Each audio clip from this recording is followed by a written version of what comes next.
What a day! What a lovely day!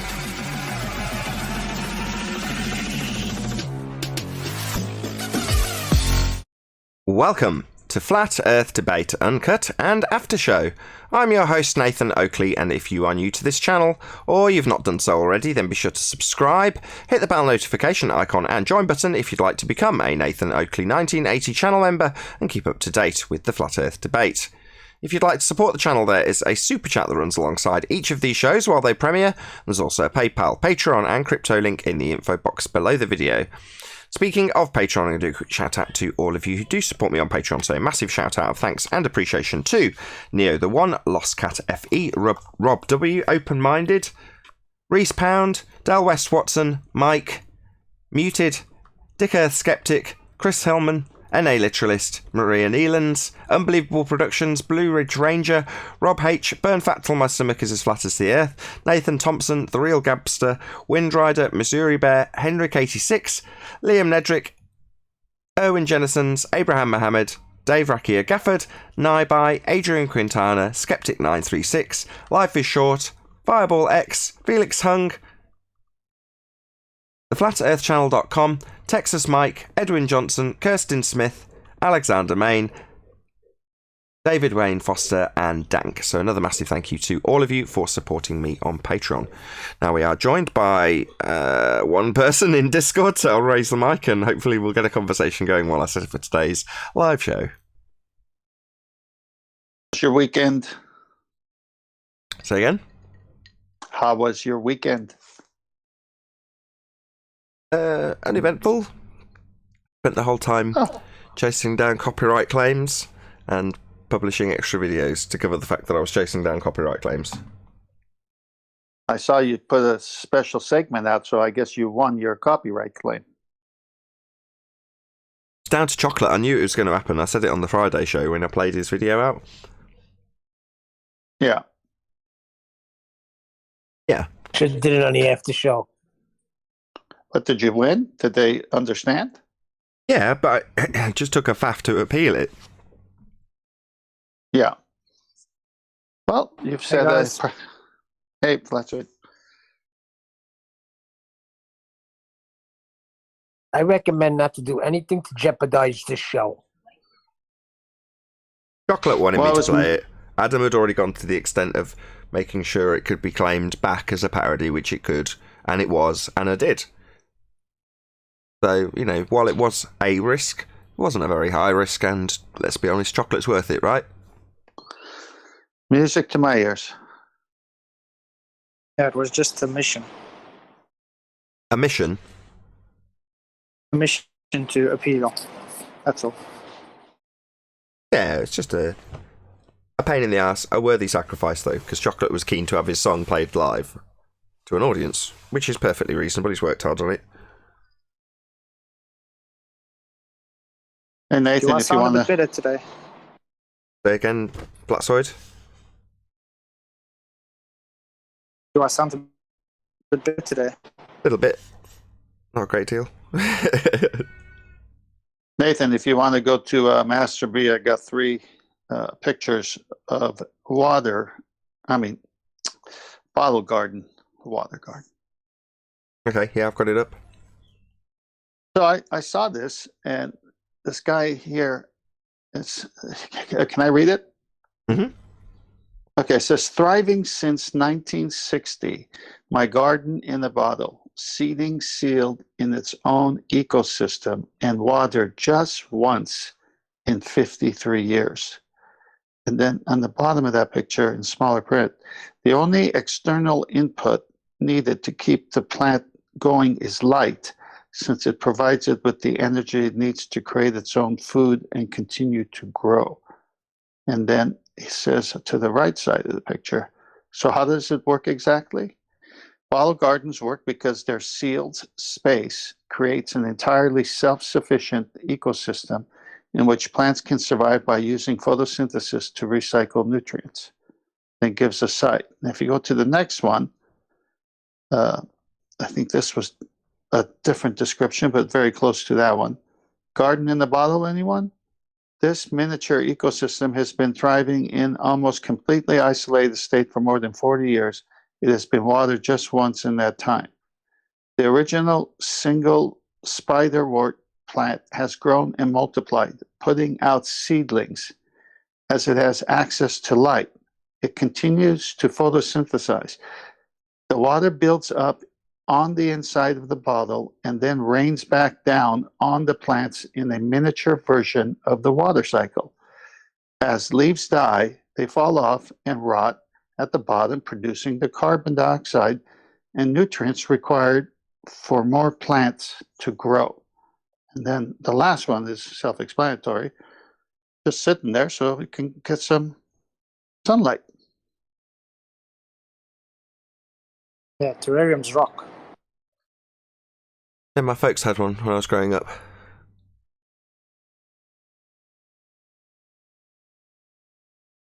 That's why I like pushing terrariums on Globus, Very good. because it just proves our point. To have a dynamic system, it has to be closed. Indeed. If the cap was left off, the gas that was produced by rotting leaves in this example would vacate. It would leave. Fill the availability of volume it has to fill. In that case, it'd be the room. And any cracks in the room, it would dissipate throughout the room and into the air. And this totally, hopefully helps those that don't understand what a dynamic system is in an enclosed space. Without the container, there can be no pressure. We'd all be dead if we weren't contained. We'd have no gas pressure. It's just that simple. Indeed. Very good. Yeah, I thought you'd like it. I think the audience will like it. We use it all the time. We just now have some pictures.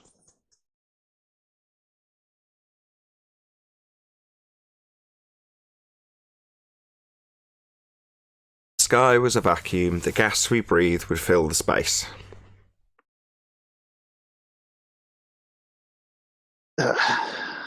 So obvious, huh? Yet they say we exist next to a vacuum, which then the obvious would play out. The gas would fill the available space. But it doesn't, because the sky's not a vacuum. It's their claim that the sky's a vacuum, not ours.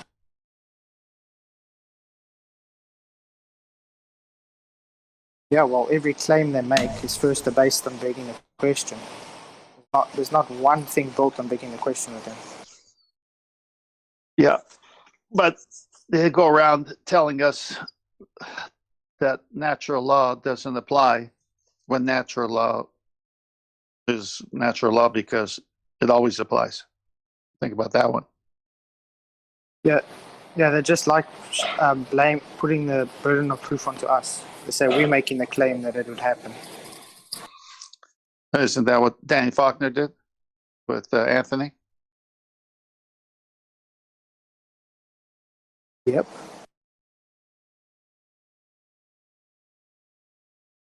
Because I'm actually in a big talk with Jeff and Sly about datums and surveying, how it's begging the question from the start. Yeah, you know what the response will be. It's fine. It's perfectly acceptable to reference our position and as anything reference to a sphere. We know we're on a sphere! Therefore, it's okay to beg the question. We already know the outcome. So this is just a formality. No, if only it gets to there.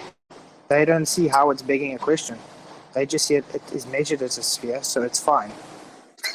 They don't see it as begging the question. Well, Right. let's use the word atmosphere. That's begging the question right there.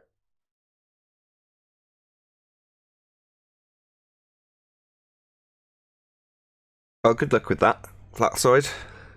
It'll take months. They still don't got the black swan.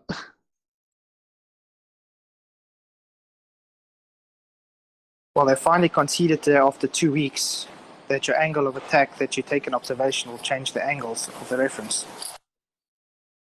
Angles to what?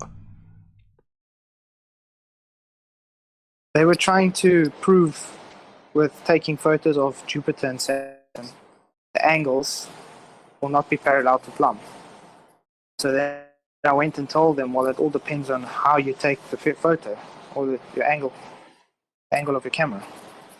It changes the angles. They said, no, they were fighting about it for 2 weeks. Eventually I did a demonstration, showed them everything. Now I cheated.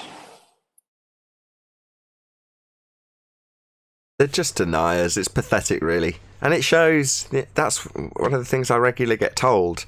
And it's not necessarily the argument that's tipped people over the edge and gone, oh, wow, we don't actually live on a sphere. It's the zealots that push them over the edge. You show them and show them and show them and prove your point correct. And they go, no, you've used CGI. It's like, what? Okay, whatever, you know. Yeah, all they got is a whole bunch of misrepresentation. I think you have a point there, Nathan, because when the audience hears a debate back and forth and realizes that reason Hold on a second. is not being... Hold on. Poof, can you go on mute, my friend? Poof. Thank you. Sorry, 10th man, go ahead. That's all right. So when you're having a conversation, it doesn't matter the topic, as long as it's logical and reasonable, someone could listen and say, well, that guy made the point. And then a minute, 2 minutes later, well, now that guy made the point.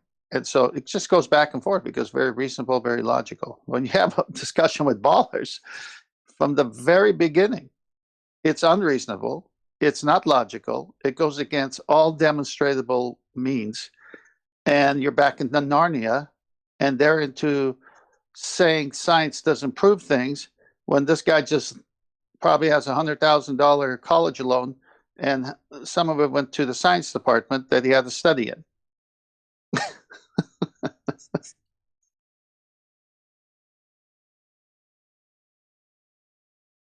I admire tenacity, though, Flatsoid. You know, if you can try and drill it home and give them demonstrations and explain your point over and over and over and over again, and more power to you.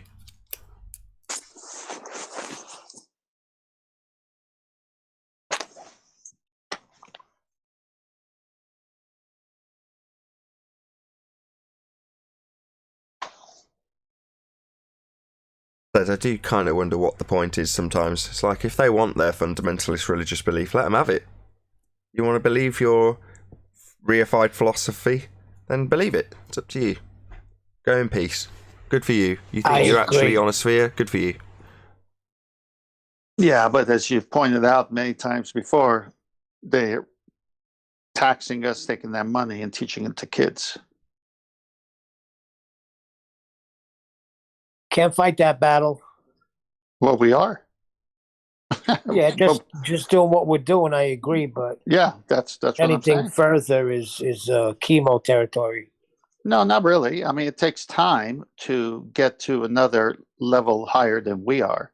Right now, we're, like you said, doing the best we can the way we are. But then as more people awake or are awakened to this and realize the spell, big old Jedi mind trick, they're going to be more people. And some of those people might be in key positions down the road.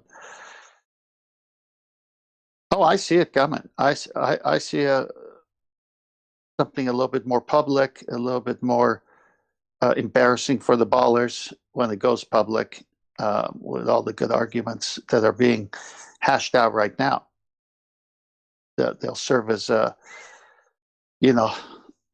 too many occupations, too many people lose jobs, too many careers will go off.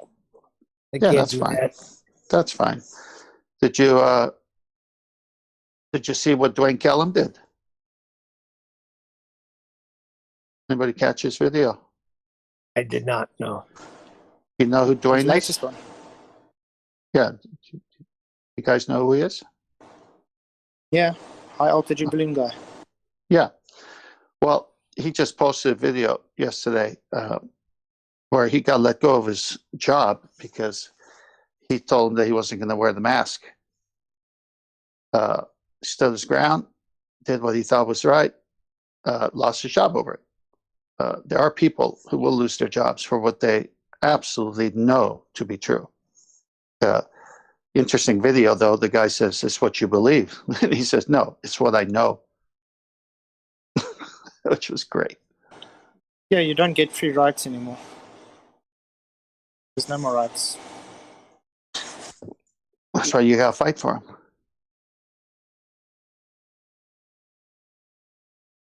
Yeah, but you see, the problem is they pushed wearing masks into the law behind people's backs. So you actually have no foot to stand on. Right. They did that. That was the trick. We all saw it coming. Nathan called it when it happened, and still there are people who are fighting it. And I'm one of them. You're one of them. We're all one of them, and we're going to keep doing it. Fighting what? Till the very end. They've already introduced those COVID laws back in February. What are you going to fight? Well, laws are made, and laws can be taken off the books too. Can they? Show me when that's happened. What you fight is the knowledge, the truth, and so with that you fight the lie. And when the lie is exposed, things will change. I'm not saying it will change here, but that's how it happens. I mean, no laws passed in terms of what we cover, right? And what we cover leads to an outlook. Obviously, you've got to be on our side and accept what we say, but what we're presenting is factually accurate, backable, easy to verify. So, an outlook may leave you with a different attitude towards the powers that should not be, if you want to call those government, or science as a consensus. You're going to have a different attitude towards those things. Well, that different attitude may lead to you behaving differently. But, excuse me, in terms of the laws, you're in this system whether you like it or not. And when you've got to participate with the system, which sometimes you have to, you don't have a choice, then it's either obey the laws or get arrested.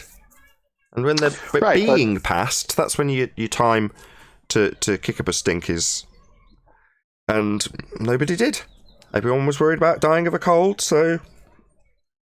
Well, the governor of Florida, the governor of Florida, DeSantis, he just said, "You know what? I'm done with it."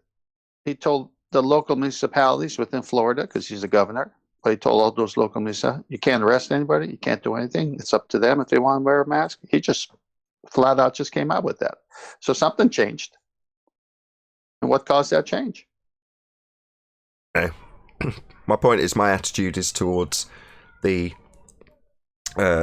masks is, when do I need to wear this? When is it mandated to wear it? And when is it the choice of the retailer, in some instances, who has the right to refuse service? Well, in those instances, I take my choice, right? If I want to participate with that retailer and they've said, to buy my wares, you must do this, then I take it or leave it. I either vote with my feet and don't go in, or I abide by their rules because they have the right to refuse service. It's one of the few rights you have as a retailer. Well, that's been leveraged, if you like, leveraged, and that's happened. It's already done. It's a done deal. New normal. No, I'm not arguing it. You're right, and I don't go to those stores anymore. It's just that simple. They won't get my money. Yeah, exactly. Same here. That's exactly. My buying habits have drastically changed. So, based on what you can and can't do, based on what people tell you, and sometimes the people I'm dealing with about this situation, I say that won't be conducive to X, Y, and Z when they introduce some draconian rule that's not mandated. And you go, well, that's not reasonable for this, that, and the other reason. And often the person you're dealing with will tell you it's a business decision. And you go, well, fair enough, you've got to feed your family, but you won't be feeding them with my money. And that's all I can do. That's it. That's enough. That's great.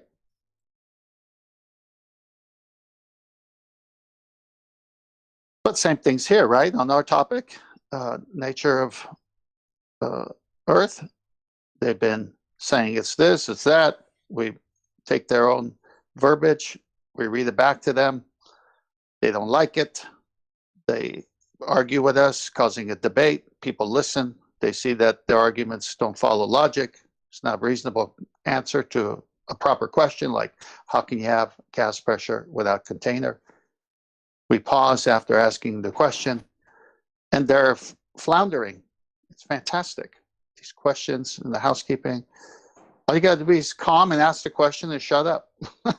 And just let them, like a fish out of water, just grasping. But you don't understand things. Oh, I like Their that favorite one. line. I love that one. What do you say? What do you say, Flatzoid, when they say you don't understand?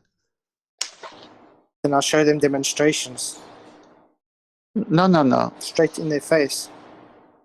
I Okay, love you know showing what? demonstrations. You know what I do when they say it? I say, I'm open. Please explain in detail what I don't understand. So let me ask the question. How can you have gas pressure without container? Seeing that the definition of gas pressure is molecules hitting the walls of a container. So you don't understand. The Yeah. ionosphere is the container. Yeah, you see, that's the thing. It depends who you talk to. Some of them will take it as, okay, they'll try and explain it. The others are just being deceitful from the beginning. So Well, they're then just gonna obfuscate. that's what I'm saying. They expose themselves as being unreasonable and not logical. Let me take Neil on. So you say the ionosphere acts as a container, Neil? That's correct. That's what they'll tell you. Please tell me what an ionosphere is and how does it work? The ionosphere keeps the gas pressure on Earth. No. That's your claim. He heard your claim. Okay, Now he yeah. wants you to explain your claim, not just repeat your claim. Oh, I don't know how the heck it works. That's what they tell you. I say like 10th, you need a You make container. a good, Yeah, claims without evidence can be dismissed You make without it- evidence.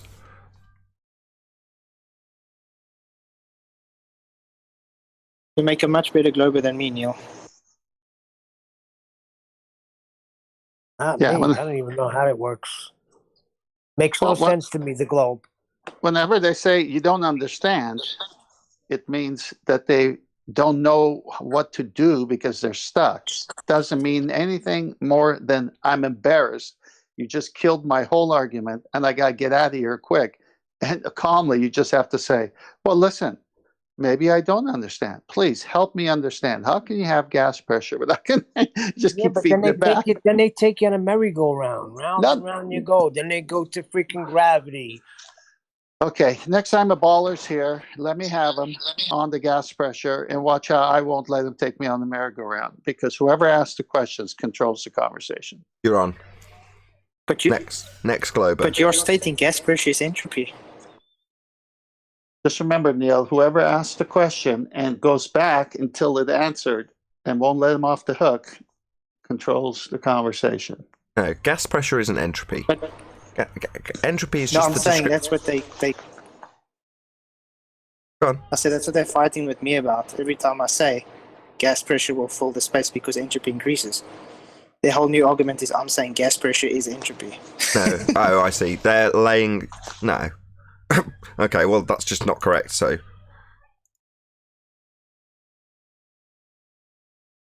The law describes free expansion into a vacuum. It describes that change. Change over time. That's what an entropy increase would be. But you could describe it with anything. You could describe it with the room decaying, coffee cup getting colder. You know, that's entropy increase. Directly gas pressure, specifically gas pressure and only gas pressure, and it isn't gas pressure. Gas pressure is gas pressure. Entropy is entropy. it's like, yeah, you're supposed to have 15 degrees One thing I Coriolis have deviation. realized, though, No, well, it's the conservation of momentum. No, conservation of momentum's conservation of momentum. Coriolis effect is Coriolis effect. Gas pressure is gas pressure. Entropy is entropy. Yeah, they try to mix them all one thing in. One thing I have realized, they like mixing up solids and liquids and gases with everything. Oh, yeah. Like solid bonded bouncy balls as a substitute for unbonded gases, you mean? Just make sure you stir that drink up when you mix it up. Yeah, I noticed that. They mix everything up and they try to make a claim that way. Well, like Nathan just said, gas pressure, entropy, conservation of momentum, Coriolis, all these things we always say they want us. They can't prove Earth-based Coriolis. Bottom line. So they'll change it to what do you call it? Conservation of momentum. Well, that's not Coriolis. That's conservation of momentum. You're arguing my point now. Speaking of Coriolis, I was so bummed this morning because I was that video I made of the sun thing. I was actually rendering it the whole night. Eventually, 1 o'clock this morning, all of a sudden I'm tired. I'm going to bed. I'll see this morning. Finally, I wake up this morning. I watch it just so I can put it on YouTube and see. No, somehow it's compressed. Some of it overlapped and stuff. And I have to go first edit it again tonight to try and get it fixed before uploading it. What a bummer. I hate that. Entropy hits everywhere, Flatsoid. Yeah, editing issues. Even Nathan's on there. It shouldn't, you make your edits, shouldn't decay over time, but on my old iPad, that was certainly the case. Entropy shouldn't affect edits. It was overlapping some of the videos and stuff. I was like, oh, it looks so nice till I get to the end, and all of a sudden it's overlapping everything.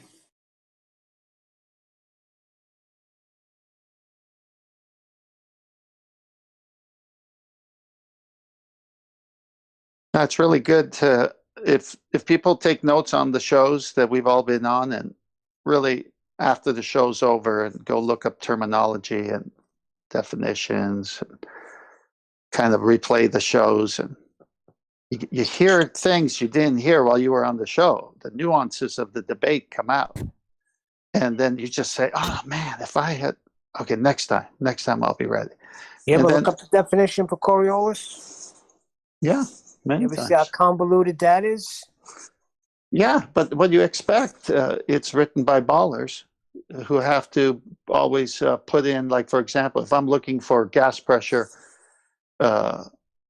citations, they always bring in gravity. Well, we're talking about gas pressure. What are they bringing gravity for? And then very next thing, it's hitting the walls of a container. Well, if it's hitting the walls of a container, what's gravity got to do with it? So you just have to know the arguments, have them debated like we do on the show. Have Nathan go through the fallacies when he hears it. Something golden. Can you pop yourself on mute? You're making a load of background noise. I was watching a football game last night. The announcers were giving credit to gravity for the guy throwing the ball where he threw it. It's the arc he put in the ball, and gravity took over from there. I mean, that's what I mean. Look, you got it. This is a major, major hurdle. Yeah, but you got it. That we got to deal with. Neil, listen to me. You got it. You got that from the show. So now you're spotting it.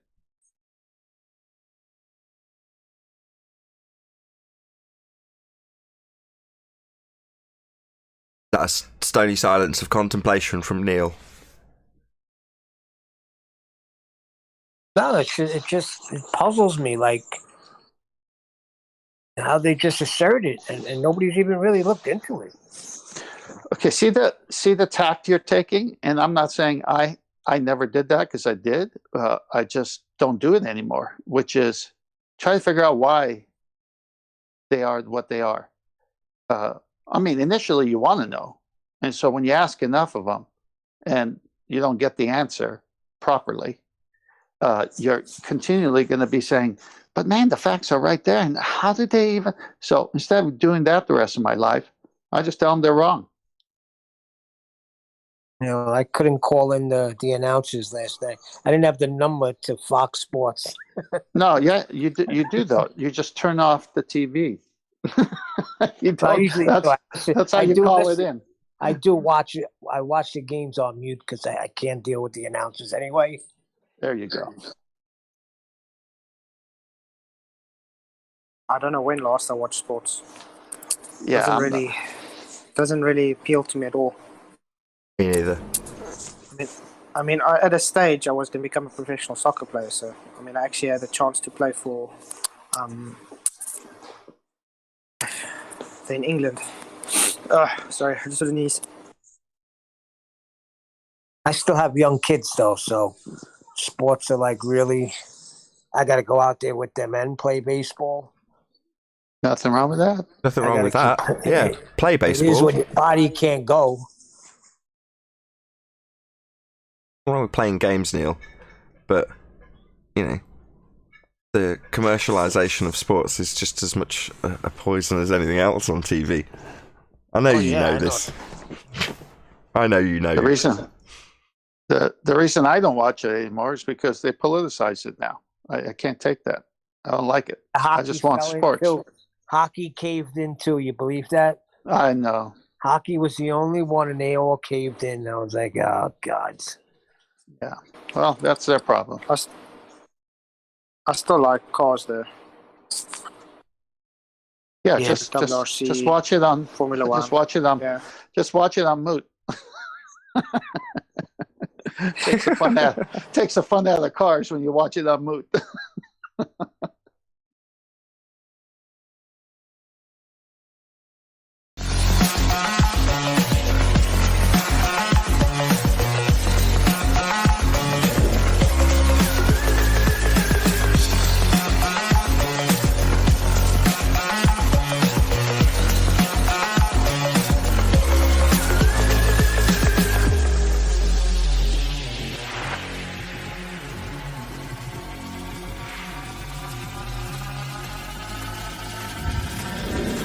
What a day! What a lovely day!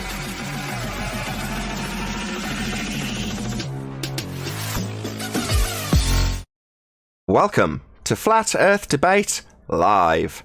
I'm your host Nathan Oakley, and if you are new to this channel, or you've not done so already, then be sure to subscribe, hit the bell notification icon and join button if you'd like to become a Nathan Oakley 1980 channel member and keep up to date with the Flat Earth Debate. If you'd like to support the channel, there is a super chat that runs alongside each of these shows while they are live. There's also a PayPal, Patreon and crypto link in the info box below the video. Most importantly, if you'd like to join the discussion, simply mute the page you are currently watching, then click the link in the info box below this video to join the panel and express your views on the nature of Earth.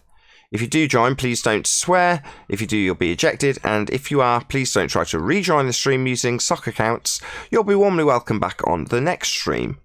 Please also share the show on social media. Sharing the show obviously increases the live audience, but this in turn increases the chances of a more diverse panel. So please share the show on Facebook and Twitter. And one last time, if you're new to the channel or you've not done so already, then be sure to subscribe, hit the bell notification icon and join button to keep up to date with the Flat Earth Debate. Now we are joined by Neil, 10th Man, Flatzoid, and a whole bunch of people in Discord. So welcome one and all.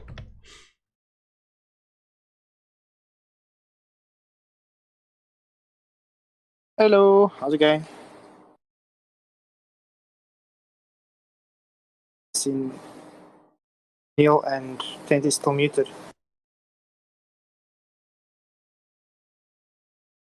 That is the least enthusiastic hello ever. Well done. Hope you're all proud. Good afternoon. Could you hear me? Well, yeah, we hear you. You were the only one who replied, Flatzoid. There's about 20 people here. Maybe something happened. No, there's about 20 people here. Just got you and you alone replying, and a minor Merble off Dave off in Discord. And that was it. That was my lot. That was a Monday morning welcome to the show. Live, I might add. Hey ho! I'm back. Sorry. It's okay. I'll be more enthusiastic next time. You couldn't have been any less enthusiastic this time, let's be honest. Should we kick off with a bit of housekeeping? Maybe that'll kick you all into gear. Any evidence of the R value? Earth radius? Formerly. No. Yeah, formerly, that's it. Nope. Formerly known as Earth curve, Nathan? Yeah, thrown you off completely, haven't I? I've asked you for the R value rather than Earth curvature first. And you're like, what? Yeah. Formerly known as what now? No, just the R value, the presupposition of the R value, Earth radius. Any evidence of the Earth having a radius? No. But datums. Nathan, datums. Datums? What, the presupposition that it has a radius to refer to when you're going to measure it flat? Yes, the same people that never measured a curve that's assuming a curve. Sorry, I had 40,000 miles from someone else in the middle of your... Yeah. Go on, is it Sasha? If you look Black Swan, about 40,000 miles, something like that. I had the same thing. 40,000 miles what, sorry? It's radius. New one. Oh, you're giving us the... You're just giving us the number in kilometres, right? Or in miles? 39.59. No, he's saying... No, I get what he's saying, if I may. He's saying that based on, hey, the best you've done is disprove the Earth radius. So he's saying, okay, fine. So now it's 40,000 miles instead of 39.59? The 10 Yeah, miles. more or less. I see. So you're taking it out to the presupposed And this spherical is new proof. orbit. Go on. This is new proof. We will wait for new radius. For now, we have new one. It's 39,900, more or less. I don't know, maybe it's 40,000. It's not so much the number. It's more the assumption of sphericity. Giving you the radius to assume. That's the bit I'm concerned about. Not the arbitrary number they assign to it. You need to. Who are we to know that argue with we have- Alberoni? The Earth is only 10 times bigger. That's the way, and nothing else. Is that how rocks work, is it? You come back one day and, oh my god, it's 10 times larger! Maybe it's bending. Sometimes. When you make photo, it's bending. Like a black swan, you know. In that day, Earth was bending. I see. These guys were a lot smarter than we give them credit for. Come on, they had to know what they were doing, Nathan. I posted something in Master B by a surveyor, Jeff Golowski. Okay, it's up. Apparently, the Earth has more than one radius.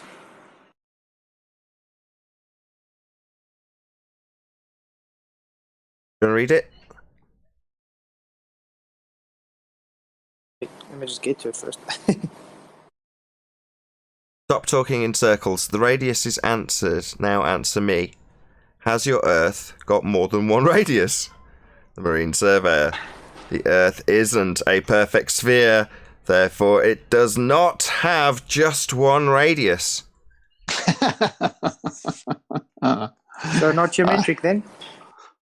He's talking from the presupposed core to a certain level on the surface. They may not be the same as the other levels. So we're back to the pair. Yeah, it's the pair argument. Yeah, but wouldn't you? It's an imperfect radius. Exactly. But if it was geometric, wouldn't you have just a set radius? No, they're just saying it's not a perfect sphere. And it's a little bit chubbier at the bottom, kind of pear-shaped. Therefore, you're not going to have a perfect radius. It's just very weaselly. You know, they give the radius value, give or take a few miles at 39.59. Well, if you want to say it's slightly bigger at the bottom, therefore it'd be 39.60. So what? It's not going to be the same as the orbital path of the moon with that minor variation with it being a little bit chubbier when you go into a second law of thermodynamics violation sky vacuum to photograph this nonsense they claim by way of a philosophy they've reified. So it's all nonsense. Nevertheless, they claim it's a little bit chubbier at the bottom, therefore you might add a couple of miles onto the radius. Well, that's fascinating. However, it makes no difference in terms of the maths they assume. 1.2 times the square root of the observer's height of feet to give you a geometric sphere-edge horizon. That is their maths. It's rounded down. That's my whole argument. How do they have a geometric shape then, if they can't even measure it? Exactly. It's the sphericity, not the value. Yeah? It's not quantitative, it's qualitative. We want to know, does it have this sphericity? Does it have this spherical quality that you're deriving a radius? Not, what's the number? Oh, maybe give it me in kilometres instead. Who cares? You know, they've got this presupposed ball. It's a rock. It's not going to blow up and decrease. It might have slight variations. Obviously, we've got topology. It's not a perfect sphere, even in there, begging the question. Proof of nothing. Perspective hijacking curve calculator. You know, they're accounting for things that you're seeing on it. Even in this depiction from National Geographic, they've got a little bit of land on it. So yeah, okay, fine, we'll give it you. But now imagine that this ball, instead of being the shape and size it is, it moves out to the claimed to be orbital path of the moon in the heliocentric model. That would be where your equator would be.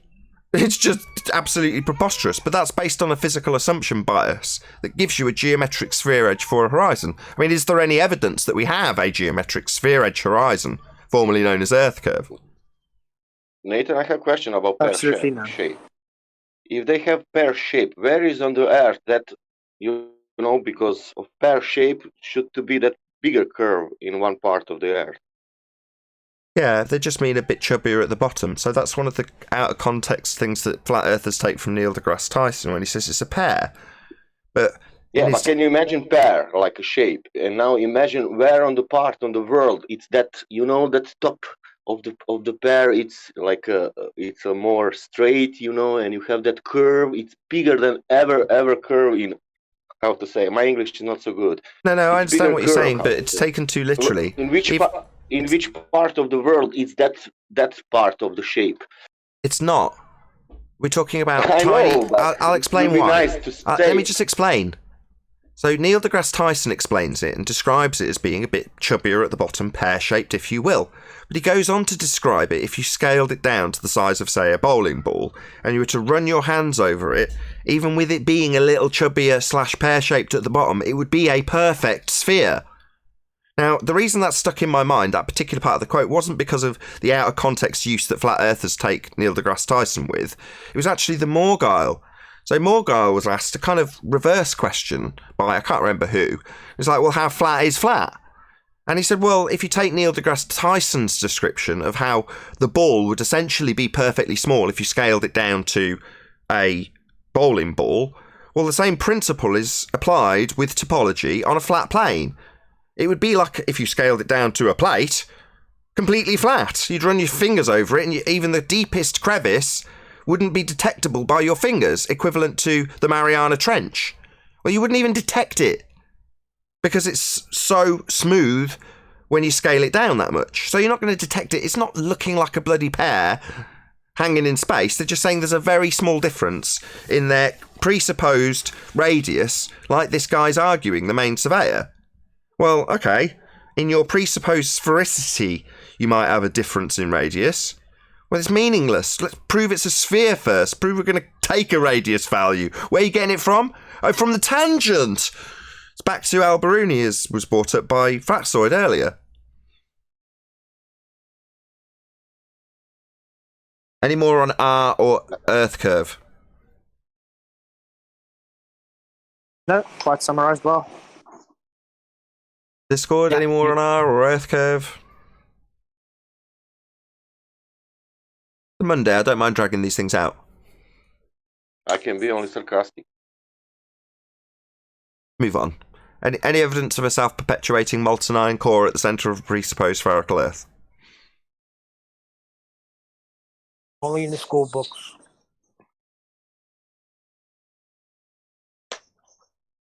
There's nothing there. All right, I'll do it. P waves and S waves.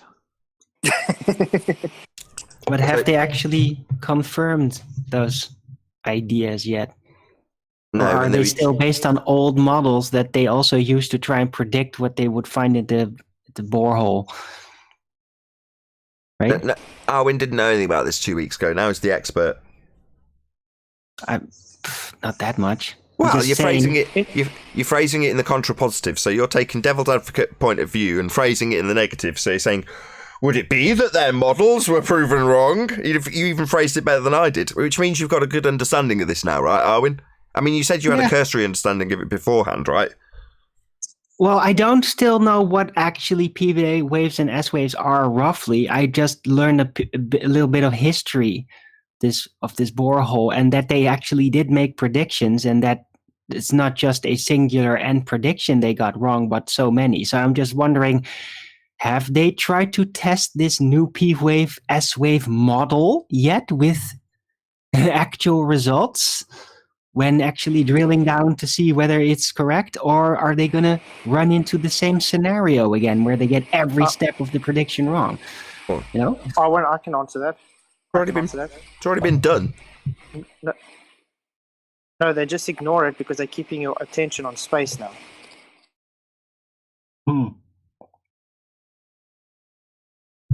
All right. Any evidence that you can have gas pressure like without the necessary antecedent of a container? Impossible. No, entropy will increase. Entropy will increase, and thus the gas will fill the available space. But Nathan, in a vacuum chamber, gas goes down, goes boom boom.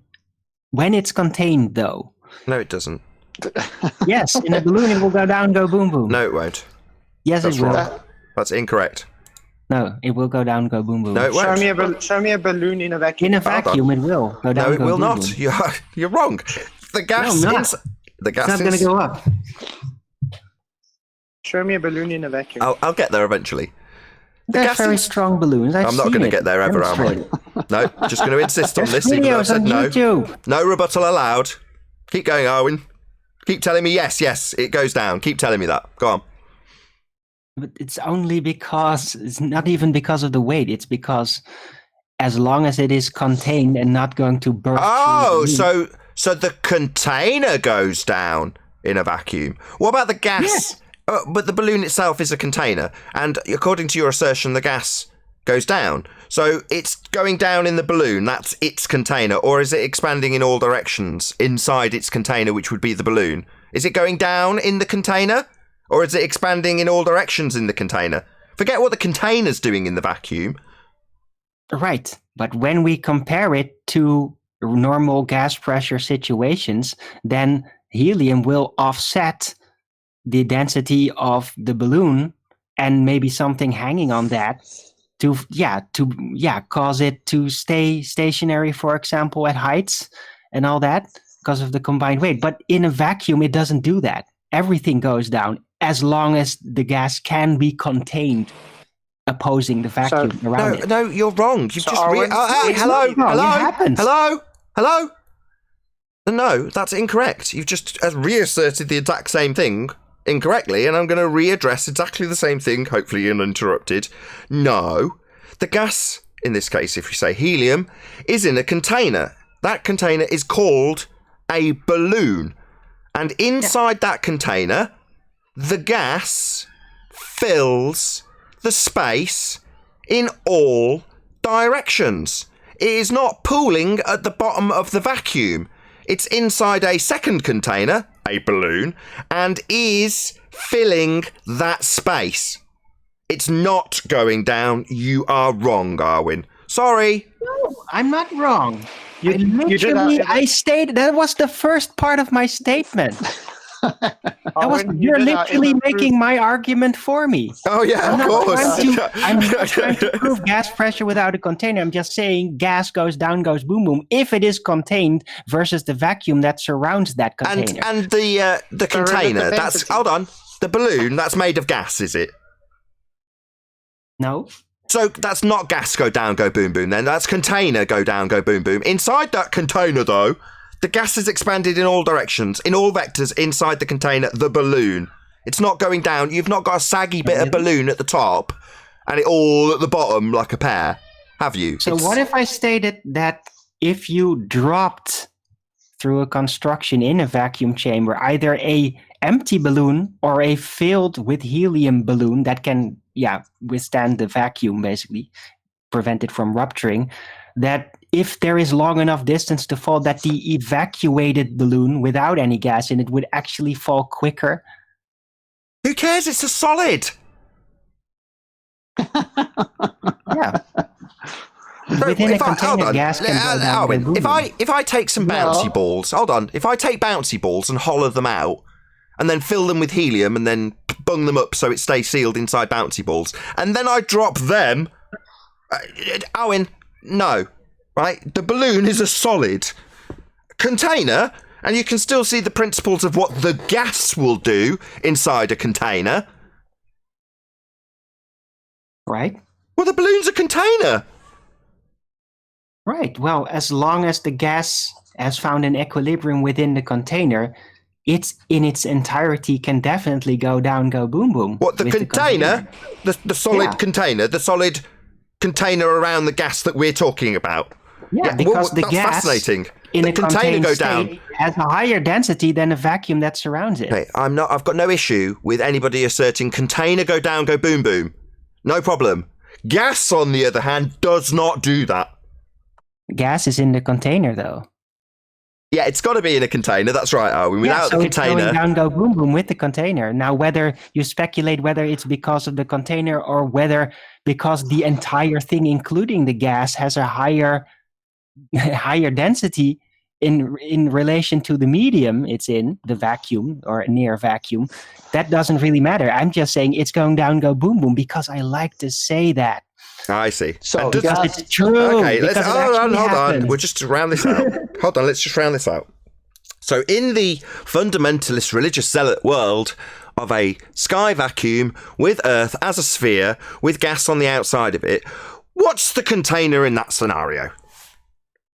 It would have to be some kind of balloon. Or otherwise, the gas would not stay boom, boom, because it would be contained for the vacuum of space. Hold on. Before this descends into farce. Before it descends into farce. So hold on. Oh, God. Before it descends into farce, are you asserting that Earth has a balloon around it to keep the gas here away from the vacuum? It would have to. No balloon, no gas pressure. I see. Or there's just no outer space. So it's either way Earth is contained versus the outer space of vacuum, or there is no outer space. It's going to be contained either way by some kind of balloon if you insist that the Earth is a globe. Hold on, I've got my Ladybird Book of Space in front of me. I'm just looking through, just 1 second. No, it doesn't have a balloon around it. Not according to the Ladybird Book of Space. But gravity dome. It's gravity dome, remember? No, but that doesn't work. Gravity's not a force. Any scientific evidence of gravity? Even if you would think of it as a force, I've actually stated this on my show today, before the Flat Earth debates, that even a black hole would theoretically not find enough gravity to prevent gas pressure from expanding in all directions because of the strength of the gas pressure expansion versus a literal endless outer space. And endless is stronger than non-endless gravity in a black hole, which would be extreme. Can I ask Arwen a question? So, yeah. Arwen, what is gravity? It's something you can think of as a force when you want to. Cool. Is that it? Yeah. Any single viable hypothesis from any of the fields of astronomy, cosmology, or astrophysics? Not yet.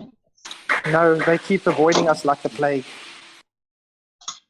Did you want to add something? Is it Heggy? Or are you just pleasuring us with your background noise? Oh, sorry, I thought I was muted. Sorry. No, you're not. Any single viable hypothesis from any of the fields of astronomy, cosmology, or astrophysics? Anybody at all? Well, when I do ask them, they avoid me like the Black Plague. Plague? That sounds like a phenomena. You usually avoid the plagues, don't you? Or study the cause, if you want to do science. So you would have an hypothesis for that? Yeah, you'd figure out what you think causes plague, your natural phenomena, and then you'd vary it, manipulate it as a researcher, to see if it causes the effect. If you vary what you think causes plague, and it causes plague, then you've got the cause of plague, affirming your alternative hypothesis, scientific prediction. Or if you vary what you think causes plague, and it doesn't cause plague, you validate, that would be prove, your null hypothesis. Your if A, not B. So at the end of that process, you would have a proof of something. Because science proves things. That's all it does, in fact. Proves your hypothesis. Either your null or your alternative gets proven upon systematic experimentation. It's the only point. Proving things. What's that, you say? Vsauce? Science doesn't prove things. Oh, wow, so we still have scurvy then?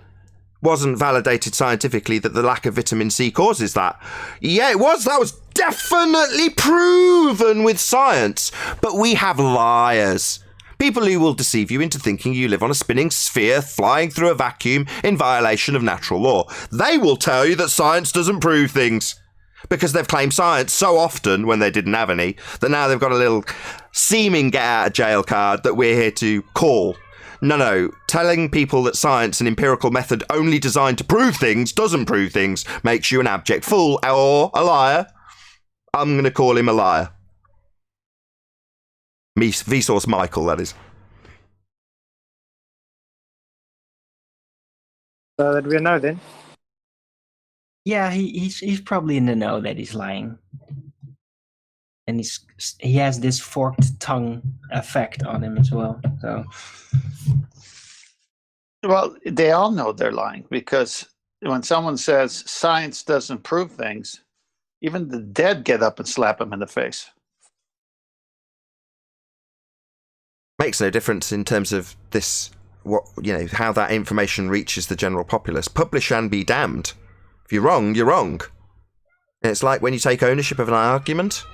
It's not the case that you can suddenly blame the source when you get annihilated because you've got a poor understanding of the argument, or the argument failed to begin with and you just didn't recognise it. You don't blame the source. It's you that's under the microscope when you present the argument. Likewise, if you present something that's incorrect, people have had this, fall victim to this all the time. They retweet something that someone's made up and then suddenly find that they're in trouble. Well, I didn't make it up. I just republished it. Well, publish and be damned, I'm afraid. You needed to have verified it. You needed to have checked your sources. Matters not that you had no malice. You published it. And what's Vsauce doing? Well, he's publishing all sorts of garbage about what science does, only to throw it under the bus as not proving anything, when it seems to have come to a head that he didn't have any science to prove we're on a sphere. All this garbage about being on a spinning ball flying through a sky vacuum. It's ludicrous. But you claimed it with science now, didn't you? All you astrophysicists telling people about how science proves things, only to go on and give a just so story about lights in the sky with maths. Anyway. Well, even Neil deGrasse Tyson says the good thing about science is that it's true whether you believe it or not. Yeah, science proves things. At the end of the process, you've proven something. So you just present it, matter of fact. There you go. There's my empirical proof. I went through the process. I performed my systematic experimentation. Here's the result. Empirically validated. Feel free to repeat it. That's part of the process also. You double-checking it by repeating it. So what would Vsauce say to Neil deGrasse Tyson when Neil deGrasse says, whether you like it or not, science proves things, and he says science doesn't prove things? These are two globers. Take the two contexts. You take the context that he's made that statement under, describing what Earth is, an oblate spheroid. But I don't know that. Science doesn't prove anything. What? No, science absolutely proves things, but your previous statement about Earth being an oblate spheroid, that definitely isn't proven, and definitely didn't have any science, but yet you've claimed that. So better throw science under the bus, right, moron? No, you don't throw science under the bus simply because you didn't have any, but claimed it on multiple times. Multiple occasions of saying science and then not having any? Well, Neil deGrasse Tyson would have to, at this point, if I was asking him a question, does the Earth have a radius and do you know what that number is? He'd have to answer it.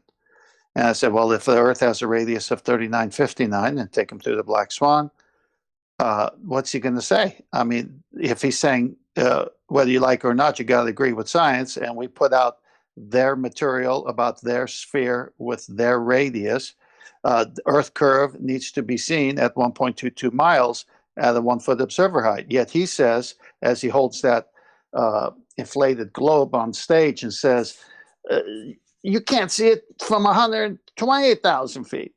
Well, wait a minute, but if it's got a radius of 3959, you're supposed to see it at 1.22 miles at 1 foot high, according to your radius. Now, are you going to go with science, or are you going to make stuff up again? Well, I would throw Mick West under the bus if that was the scenario. I'd say, one of your own, who claims to be a science communicator, is either needing to be addressed by your own, that would be you people who think you're on a sphere, you people, yeah? You people need to address your own. This Mick West guy calls the curve calculator science. So, based on the fact that this is claimed to be science, either you need to justify this 1.2 times the square root of the observer's height in feet giving you the distance to a geometric claim to be physical sphere edge. Because that's, according to your science communicators, science. It bloody isn't. But that's what we're being told, right? So either get on with it and get Mick West in order and say, oi, why are you claiming this as science? Mr. Science Communicator with your curve calculator that you've just invented and published and now punting as science? Bloody outrage. You need Mr. Neil deGrasse Tyson to point that out, to clown pretenders who claim science when they don't have any. Maybe check Vsauce. Give him a bit of a ring-ding and say, hey, matey, science is right whether you like it or not. Oblate spheroid, but you don't know that science doesn't prove things. No! Science is right whether you like it or not. Get your house in order, globe-believing fundies. You seem to have contrasting views. You got morons like Mick West and morons like... who's the other guy we were just talking about? I've forgotten his name already. Vsauce. Vsauce. Michael from Vsauce. Very forgettable guy, clearly. Saying science doesn't prove things. Yeah, it does. High Priest Neil deGrasse Tyson makes clear. It's right whether you like it or not. That's because it's empirical. So, what, is this calculator empirical? No, definitely not. Begging the question fallacy. Go on. All I gotta say is Vsauce right through his argument. Yeah, the calculators are begging the question fallacy, assuming one's outcome. Well, the curve calculator proves the curve. Isn't the curve calculator assuming the curve? Isn't it there with that R value? Oh yes, we assume the R value, says Mick West. Science communicator. No, fraud. Not science. I appeal to you, Mr. deGrasse Tyson. One of your own is a fraud. His name's Mick West.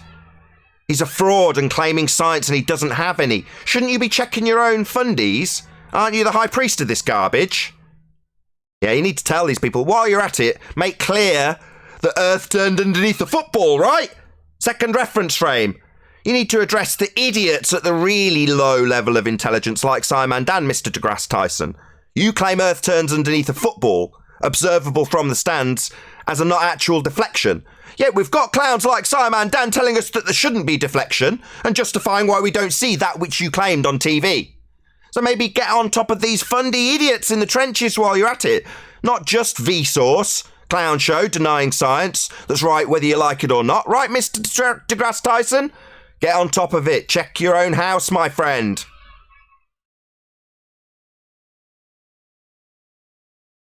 Yeah, he's got to get his house in order.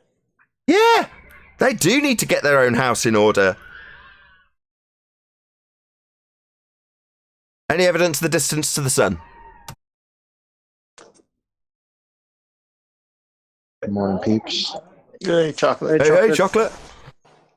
Chocolate, you know you're more tangible than the sun. No evidence for the distance to the sun.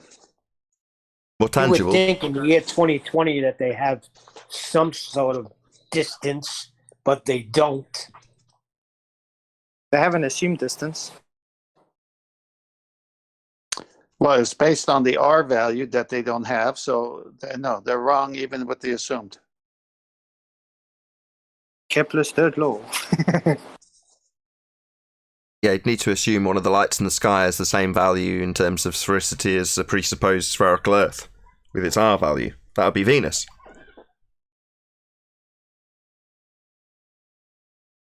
But don't they know this? Well, they just tell kids it's Earth's twin, and that little seed will stay with you for a prolonged period. And if you were ever to investigate the fact that they've got an assumed value of R for Venus, you go, well, yeah, of course it's Earth's twin. We already know. I read it in school.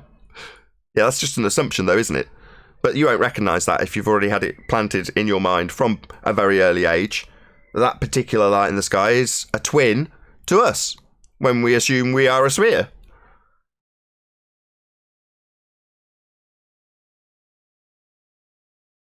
Any evidence of axial rotation of the Earth-based variety? No. No Earth-based Coriolis. Only the celestial demisphere is rotating. There's 15-degree movement. The latest argument The latest argument is you shouldn't see any derivation, so no Coriolis. Right. Yeah, that's not a new argument. Them claiming, no, we shouldn't see 15 degrees an hour deviation as Earth rotates underneath. You're like, that's the claim that's supposed to be proving it spins, though. No deviation, that was SciManDan's tact.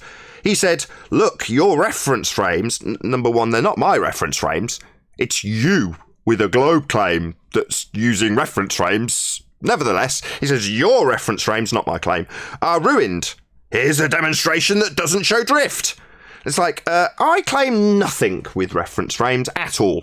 Globers, on the other hand, SciManDan, Globers claim there is drift at 15 degrees an hour. So why are you showing me no drift? No drift. Okay, that's excellent. Welcome to Flat Earth, Dan. Yeah, we say there's no drift too. Yeah, you don't see drift in an aeroplane. Earth's not turning underneath it at 15 degrees an hour. You don't see drift under a drone because Earth's not turning underneath it at 15 degrees an hour. You don't see drift, do you, Dan? Right, no drift, right, Dan? Is that what he said? Did he say your reference frames? Yeah! Because he's heard the debunking, us pointing out that Earth isn't turning under aeroplanes, and he's like, you claim Earth should turn under aeroplanes. Look, there is only one reference frame. Stuff doesn't drift. Oh, really, you moron? Well, you're supposed to be proving 15 degrees an hour drift, not showing us no drift. These idiots don't know their own claim. My appeal to Neil deGrasse Tyson, Mr. Tyson, right? deGrasse Tyson, explain to the fundies at trench level that you think that a ball gets kicked and Earth turns underneath it, right? It seems to drift from the stands because the Earthers claim to be turning underneath it. Well, they all seem to be telling us, no drift, right? Well, I don't know if this is science, whether you like it or not, right, Mr. deGrasse Tyson, but your claim definitely has Earth turning underneath a football. And they seem to be denying it. SciManDan stands in direct contradiction of High Priest deGrasse Tyson. So let's get it on, boys! Neil deGrasse Tyson versus SciManDan. SciManDan says no drift. Neil deGrasse Tyson says Earth turns underneath a football, 15 degrees an hour. So who's right? Is it High Priest, highly televised, highly acclaimed Neil deGrasse Tyson, or the elf-faced prick SciManDan? Well, let's be honest, neither of them right. Earth does not turn. Not turning underneath, not assumed to be turning, with no reference frame deviation as SciManDan claims. And if it was turning underneath the football like Neil deGrasse Tyson claims, then you'd look up at the aeroplane and see that drift also, because like the football, it's not attached. And Coriolis is you observing things from a spinning reference frame, and observing things not attached seem to drift, like aeroplanes if they're not attached, and hot air balloons if they're not attached. Of course, if that was the case, you'd take off in an aeroplane, and if you were travelling west, the continent you were travelling to would come towards you, and you'd have massively reduced flight times. Your hot air balloon would go up and hover, you'd have a nice casual day in a calm breeze, maybe, and then you'd land and you'd be in a different country, because Earth's claimed to be turning underneath by Neil deGrasse Tyson, giving you 15 degrees an hour drift. That's what he claims. Dan says no drift. Maybe Dan should be correcting Neil deGrasse Tyson, or maybe Neil deGrasse Tyson should be bringing his house in order and saying, no, Earth turns underneath a football and a drone and an aeroplane. It's not actual drift, it's just us turning underneath it that gives us that effect. So that we can pummel Tyson and point out that would shorten flight times, and at the equator you'd see a drone drifting away from you at 1,000 miles an hour as it hovers. It's not actual drift, it's you spinning underneath it. That's what Coriolis is. And is claimed to be happening according to Tyson. Ball gets kicked from the stands, because you're turning underneath it, attached to the turning reference frame he claims Earth is. And you see the ball seem to drift through the goal, because Earth turned underneath it, moving the goalposts. And would also move Earth underneath an aeroplane that's also not attached. Of course, that does not happen. But the reason SciManDan is telling us that there's no drift is because there isn't any drift. There's supposed to be drift and isn't any drift. So idiots like SciManDan tell us no drift, We wouldn't expect drift at 15 degrees an hour to prove Earth spins. That's what he's claiming, because we point out there isn't any, and he goes, yeah, we wouldn't expect any. Yeah, you would. You'd expect 15 degrees an hour, SciManDan. There just isn't any, as you correctly identify. No drift, even though there should be 15 degrees an hour to prove it spins. Earth isn't spinning, ladies and gentlemen. And this convoluted nonsense between high priests like Tyson and trench-level idiots like SciManDan is akin to the fact that there isn't any drift. Earth is not spinning underneath anything. It need to be, though, to have Coriolis effect, and that's what they claim we have. But it would shorten your flight times, and it would have your drones whizzing away from you at 1,000 miles an hour as you turn underneath it when it hovers on the equator. Preposterous nonsense that doesn't happen. I don't think they think things through when they say things. Sounds like Dan's reference frames have been destroyed by Dan himself. Very good, SciManDan. I think you're right. Maybe they should have a debate between them just to figure that out. Seems like y'all still got shit y'all need to iron out, but yet still continue to ask us for our model. Reification fallacy? Nonsense. You guys can't even get your own model straight. That's hilarious. Maybe I can appeal to my audience. Maybe go and ask SciManDan, are we supposed to have 15 degrees an hour drift as Earth rotates underneath so that we see an apparent deflection? Because that's what's claimed by Tyson. You spin underneath a football and see it seem to drift because the goal moves under the ball. That's Coriolis effect. Well, when Dan gives a demonstration that doesn't show drift, why is he giving us that demonstration? Maybe we can appeal to him to explain. Coriolis is drift, 15 degrees an hour, and he's saying your, not mine, Dan, yours, your claim, your reference frames, are destroyed. Well, you need reference frames for the Coriolis claim. So they're not my reference frames, but if these required Coriolis 2 reference frames have been destroyed, Dan, well, how are you claiming 15 degrees an hour? It makes no sense. I know why. It's because he's thick. SciManDan is thick, stupid. Another level of unbelievably idiotic. You know, I can't think of better words than idiotic.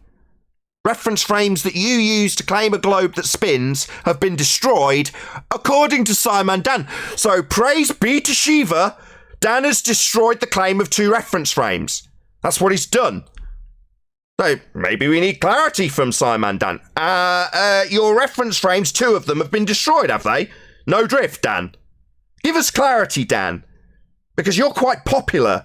How that's ever the case, given how unbelievably stupid you are, I have no idea. Maybe you appeal to people as stupid as you. Obviously. There's far more stupid people out there who just go, yeah, no drift, Dan. Hello, 15 degrees an hour is what you require. But maybe Dan will give us some clarity. Maybe we should pressure Dan to give us some clarity on the reference frames being destroyed, given that he needs 2 of them and a drift at 15 degrees an hour to prove Earth spinning. Us turning underneath. That's what Coriolis is. You attach to a reference frame that spins, watching something not spin in an inertial reference frame. That's 2.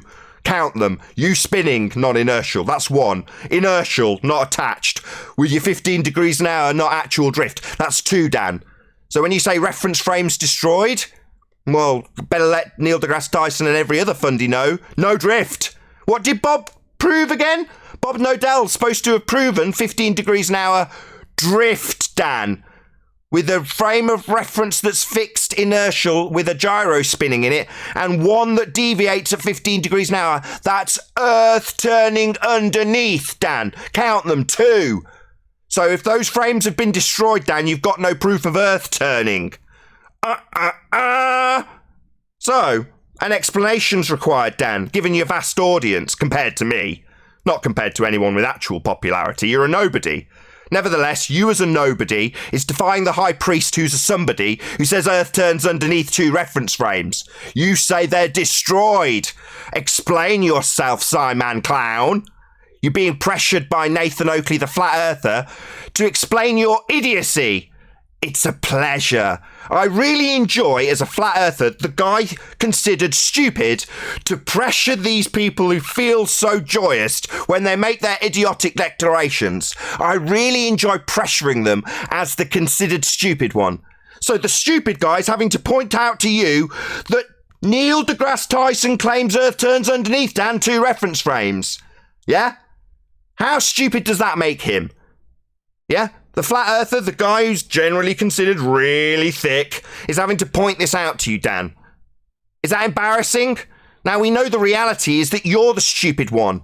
We're just ridiculed automatically, regardless of our comprehensive understandings of things like Coriolis deviation, 2 reference frames, the ones you say are destroyed when you show no drift, Dan. Time for an explanation, my friend. Maybe one of your little videos from your echo chamber where no one can challenge you. Me, I run a public debate. Dan, he runs an echo chamber. Hey, Nick. And they call us an echo chamber. I want to go to Ballbusters real quick. Maybe we could set up a debate between SciManDan and his fellow Globers like Kosho and M. Scott Veach, who like to post this little thought.co example of what Coriolis is supposed to be. Because apparently they're not in agreement with each other. Hey, Nathan, I just want... Question for Nathan. Yeah, you can. I just want to go through this ThoughtCo reference for SciManDan, just to round this point out. It's up, Chocolate. Got it up? Yep. So, yeah, so thoughtco.com, the object is not actually moving off its course. It only appears to be doing so because the Earth is turning beneath it. Causes of the Coriolis effect. The main cause of the Coriolis effect is the Earth's rotation. As the Earth spins in a counterclockwise direction on its axis, anything flying or flowing over a long distance above its surface is deflected. This occurs because as something moves freely above the Earth's surface, the Earth moves east under the object at a faster speed. That's a description of 2 reference frames. Dan seems to think these reference frames have been destroyed. He also thinks they're my reference frames, even though I'm not making this claim, because he's an idiot and doesn't understand the burden of proof. In this example is his, with his reference frames. Yeah, he's stupid. Go ahead, Ed. What did you want? Right, so if everything spins with the Earth, including the No, everything doesn't spin with the Earth. No, don't beg the question. Frame? No, everything doesn't spin with a presupposed spinning Earth with everything spinning with it. No. Don't beg the question in your first statement if everything spins with the Earth. So we're assuming Earth spins and assuming everything spins with it, Ed. No, that's called begging the question. You didn't last very long with this assertion. 3 seconds before you beg the question. You didn't hear what I just read. Before you cut me off, you mean? Before I pointed out that if Earth spins with everything else, number 1, that wouldn't give you Coriolis deviation. That's 1 reference frame. Number 2, it's a begging the question fallacy. You're trying to prove it spins, and you're starting your premise with if Earth's spinning. So begging the question, you clown show moron. A logical fallacy. Yeah, I'll cut you off. Yeah, I'll cut you off at the knees with your logical fallacy. I'll point it out for the audience that you beg the question and assume that Earth's spinning the very thing you're trying to prove. Don't you like me cutting you off at the knees? Oh dear, that's a shame. Logical fallacy, begging the question, dickhead. Sounds like somebody should have been on Ballbusters Saturday. Right, so where's the second reference frame, Nate? The second reference frame you're claiming to prove Earth spins. I don't claim it. Again, like Dan, the thicko, you seem to be asking me where my reference frames are. Do you not understand that this is your requirement to have reference frames? To example, one that's separate and turning underneath? That's your claim! Not mine, you idiot! Are you as stupid as SciManDan? Do you think these are my reference frames, you idiot? Wow, you're just as dumb as SciManDan. Not my reference frames, idiot. Why are you fundy muting me? I'm pointing out your error and you're fundy muting me. Not my reference frames. I don't require frames of reference to claim anything. So when you ask me about my reference frames, like SciManDan, the complete imbecile, they're not my reference frames. He asserted that your, meaning my, reference frames are destroyed. They're not mine. You use reference frames, fundy clown show, to claim Earth turns underneath. It doesn't, or flight times would be reduced. Yeah, you claim 2 reference frames. I don't claim 2 reference frames. This is not my claim. Maybe moan while I'm pointing out for the second time that you are reversing the burden of proof. It's not my claim. I don't need reference frames for anything. You do. Your claim. Imbecile. SciManDan follower. Not my claim. Yours. You need reference frames. Oh my God, are you done? Fundy mute time. 3rd time's a charm, retard. Seems you can't comprehend because you can't listen. This is the 3rd rendition. I'm not claiming reference frames to prove Earth turns underneath when that would shorten flights going west. I'm not claiming that. That's your claim. Debunked by anything. Just leaving a claim to be spinning reference frame. Second to the inertial reference frame. Your claim, not mine. Are you really as stupid as SciManDan? Yeah, they don't even realize. In your attempt to debunk Coriolis, you claimed 2 reference. I'm not attempting to debunk Coriolis, another factual error by a moron. Coriolis is real, and not actual deflection you observe from a non-inertial spinning reference frame. Throw a ball from a roundabout, you experience Coriolis, because the ball isn't attached to the roundabout, you're spinning under the ball. That's real. I'm not attempting to debunk that. You, however, claim Earth does that. Any more inconsistencies and errors?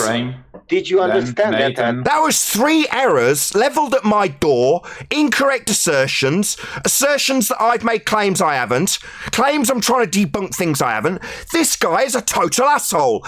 Apologise to me immediately for the 3 errors you laid at my door incorrectly. I'm not trying to debunk Coriolis effect. That was the last one. Definitely an error, definitely not something I'm trying to debunk, definitely something you use as a claim. I'd like an apology. What an outrage. You didn't let me finish the question. Suck my balls. Get the fuck out of my hangout. These wankers have come here to level absolute nonsense that I do not claim at my door. Now, on 3 separate occasions with my blood elevated, I've pointed out his errors. Yeah, I'm not claiming reference frames. I'm not making any assertions. I'm debunking theirs. But yet it's levelled at my door that somehow I've got reference frames that need to be destroyed. No, not my claim. I've pointed that out to him on probably 4 separate occasions. He's not acknowledged it. This incorrect garbage he's just lied and laid at my door through his errors, inconsistencies and ignorance. Wrong, my friend. No. He's then gone on to claim that I'm trying to debunk Coriolis effect. No, I am not. That's also incorrect, down to his lack of understanding of what I'm actually doing and what Coriolis is, a real effect we don't have on a spinning claim to be Earth. That's what I'm debunking. His claim of 2 reference frames, one with Earth turning underneath that doesn't happen. That's what I'm debunking. Again, I've corrected it. And his response is, you haven't let me finish. What? Claiming that I'm debunking Coriolis effect? I heard him! But I'm not going to get an apology, am I, by these total bastards who lie about me, claim I'm a moron, and then go around declaring you can pour bloody bouncy balls into fish tanks to represent unbonded gas, or pumping gas into pipes. No apologies from these fundy fuckwits. Just an endless diatribe of their nonsense assertions that we don't claim. So, to summarise, Fred, we don't claim reference frames. You fundy idiots who think you've got a turning Earth, turning underneath an inertial reference frame, you need 2 reference frames. The issue being SciManDan says they've been destroyed. So there's a bit of a disparity here. Dan saying reference frames destroyed. Neil deGrasse Tyson says Earth turns underneath. That would shorten flight times. Somewhere in the middle of this nonsense, everybody who's claiming Earth turns is wrong. And you want to start your assumptions, Ed, with saying, well, if Earth's turning and everything's turning with it, a begging the question fallacy. It's all we bloody get. I told you that like misrepresenting people. Yeah, it's got to be frustrating. But that's funny that he decided to speak up right after I read a citation that's provided by these guys, these clowns, of their own claims, as how things in the air would move freely as the Earth turns underneath them. So, Yeah, but chocolate. If you read that whole, reference, you can see they contradict himself in the whole article anyway. yeah, of course they do. But they started off with naming it as an illusion, right? Due to things in the air moving freely as the Earth spins underneath. So that's 2 reference frames from the get-go. Yeah, so a demonstration of this would be you jump off a roundabout and the roundabout moves underneath you, right? That would be the example. And they're saying Earth does that. You jump off Earth and Earth turns underneath. 15 degrees an hour to be exact. That's their claim. Earth turns underneath. There it is, black and white. Earth turns beneath it. Very simple. Here's SciManDan. And he's saying, you and your, thicko, not mine. No, yours, idiot. Not mine. No, this is idiotic. Stupid SciManDan. Bad dog. You and your reference frames, actually him and his reference frames, have been ruined. Ruined, you say? Sorry, SciManDan. ThoughtCo's making it clear that 2 reference frames, Earth turning underneath. So roundabout turns underneath. So tractor moves underneath, right, SciManDan? Oh dear. SciManDan says no drift. So tractor not drift, not pulling away from the man, not turning underneath. No, Dan, this is not Coriolis. This is pissing in the face of what ThoughtCo and Neil deGrasse Tyson say. What gives, Dan? No drift. We're going to need an explanation from SciManDan. No, they just need to get together and work out their shit. Yeah, with their shit's worked out. They claim 15 degrees an hour. I know the rhetoric. The fact that SciManDan the idiot doesn't know his own rhetoric and is telling me that my reference frame claim is destroyed by showing no drift. He needs to get his shit together. There's supposed to be 15 degrees an hour drift, SciManDan, and this is a big problem because we often get told, like today by Ed, that he's going to assume Earth and atmosphere travel together, no drift. Just like SciManDan's claimed. So there's a massive problem here.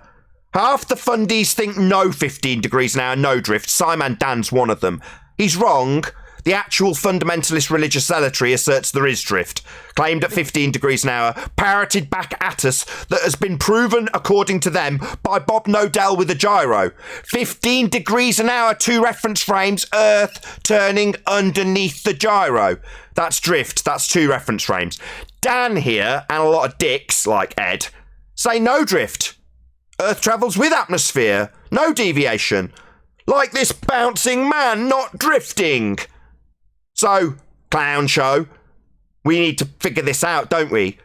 Is it Earth doesn't have any proof of spin, there isn't any drift? We just beg the question. We just assume in the face of multiple directions of surface winds that Earth and atmosphere travel as one when we assume it's spinning, not giving you any visual or acquirable proof it's actually spinning. None. In the face of the rhetoric that says we get 15 degrees an hour. So is that what you're going to do? You're going to piss in the face of your own rhetoric like Neil deGrasse Tyson says? Or are you going to toe the line with Tyson? Tyson says Earth turns underneath. And if Earth turns underneath a football and a bullet and a drone and a balloon and an aeroplane, then flight times would be reduced and a different country would come to you if you're in a hot air balloon. And your drone would drift away at 1,000 miles an hour at the equator because Earth's claimed to be turning underneath it. Well, which is it? Which way do you want to be pummeled from now on, fundies with a globe belief? Do you want to be pummeled that there's no drift, so therefore no proof of Earth spin? Or do you want to be pummeled that you claim Earth's turning underneath, giving you 15 degrees an hour drift, meaning that flight times would be shortened, and they're not? Pick your poison, you're going to die by one. Nathan, aren't they supposed to be in an open system? Yeah, but if that was the case, we'd have no gas to breathe. Gas would fill the sky vacuum. Trouble everywhere they go. See, SciManDan, if you're trying to say it's like being in the car with a coffee cup with the windows up, that's a closed system. How's your Voyager or so-called spaceships getting out into pseudo space that doesn't exist, meaning outer space with a vacuum, not the heavens above us that are directly. So you got a problem here, Dan. You either have an open system or closed. And if air and earth are moving as one, that can't work in an open system. Yeah, It's an open-closed system. That's a contradiction in terms, violation of the law and non-contradiction. I'm going to trim this out. So I'm going to trim this out and label it something like Coriolis contradiction and have it as a specific address to this very problem. You can either have Earth turning underneath, which would shorten flight times, debunking the notion Earth's turning underneath, or no drift, Earth not turning underneath, proving it spins. Like I say, you're going to pick your poison and we're going to start holding you to task on it. There's a massive contradiction in terms of Coriolis claims, and I'm going to be the one to point that out. We'll discuss it in the pre-show, but with that, I'm going to say a huge, massive, enormous thank you, first and foremost, to both Discord and G+ panels for making today's live show possible. If you are watching this on either Nathan Oakley 1980 or Nathan Oakley channel, then the premiering stream, then stay tuned as there will be an after show to follow. I think there's actually been quite a few super chats that I'm going to read out, so let's just go back to that and read out a few of the super chats if I can. Let's see how I can get this up. 1 second, bear with me. I know there's a few super chats that went by while I was ranting on about Coriolis effect and SciManDan, but this contradiction's come to a head, and prior to now I don't think I had a good enough understanding to be able to really rail on these fundies for their nonsense, and now I do. I'm gonna. Why not? So, massive shout out to Retro Bill. Says, the only closed system SciManDan knows is the rubber room he lives in. Yeah, that rubber room echo chamber, indeedy do. See if I can scroll up and find another super chat. If not, I'm going to once again ask you to stay tuned if you're watching on a premiering stream, but hopefully I can find that other super chat that did whiz by. If my mouse will go fast enough, scroll. No, I've got to the top and it's not there. I'm really sorry. Massive thank you to whoever did smash the super chat. I'll maybe thank you in the after show. Stay tuned if you're watching on either premiering stream. As I say, I've been Nathan Oakley. Another massive thank you to today's Discord and G+ panels, and I'll see you all in the next video.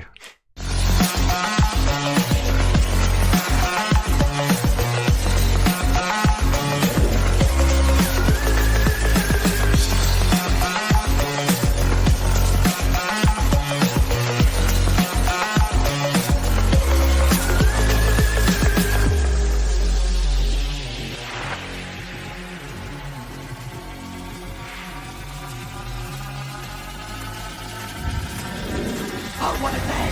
What a lovely day!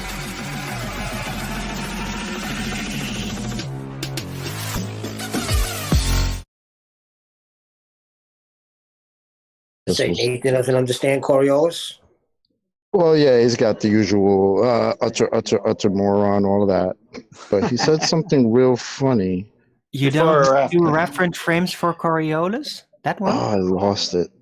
No, it said something like if you go up a mountain real high, the geometric horizon and the para-horizon are very close together. I should have screenshotted it, man. I lost it. Okay. The thing I love about that is their terrestrial refraction claim with 7/6R implies that you've got this ever-increasing curve because of the distance, and the reason they claim that's the case in their bait and switch between atmospheric conditions and 7/6R terrestrial refraction is to say that as you look through the atmosphere, the more you look through, the more it's going to be bending at the rate of R, 7/6 of it. Well, that would mean that if you went up a mountain, you'd have increasing levels of that refraction. So it's the complete antithesis of what he's claiming.